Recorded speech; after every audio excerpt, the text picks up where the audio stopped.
I am actually quite an introverted person. I enjoy some time to reflect. Finding beauty is something that resonates with me. I can appreciate the beauty that comes in the silence of a first light on the top of a mountain. There's this deep sense of connection with the world we live in, and that's where we find our purpose, really. Things can be interpreted in different ways. I think that's where art is very interesting to me. So on the fundamental level, it has to be executed really well. So it has to be beautiful on its own.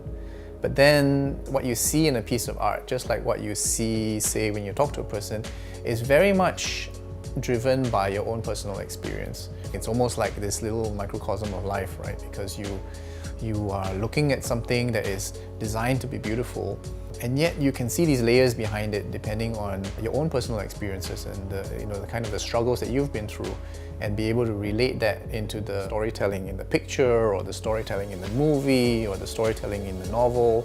It's the story of how this work relates to their lives and how it resonates with other people. The way my father practiced, I think he was very, very grateful. I don't think he took any shortcuts. I think that he would see every case that called him at 3 a.m. in the morning. Even into his 60s, he would be taking emergencies in the middle of the night, and I don't think he ever refused.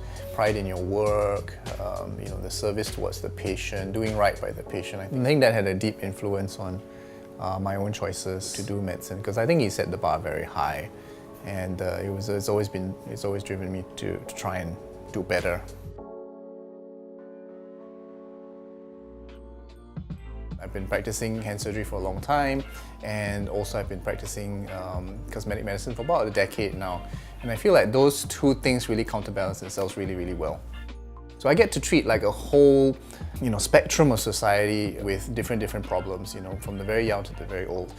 They have been injured, they have difficulties, loss of function, and my sole purpose, it's really driven there to get them back to performing again, daily activity. That really for me has been very, very fulfilling. On the other hand, I think there's a part of me that is still very much driven by my passion for making things beautiful. And in surgery, for instance, sometimes you can be the most technically proficient and perform the most complicated surgery, but what does the patient see? He looks at the scar and it's got to look nice. The whole package is very important, and delivering the best aesthetic results are very important. They're not frivolous in any way. I mean, these things do have a significant impact on the way that people perceive themselves, the confidence that they approach their workplace.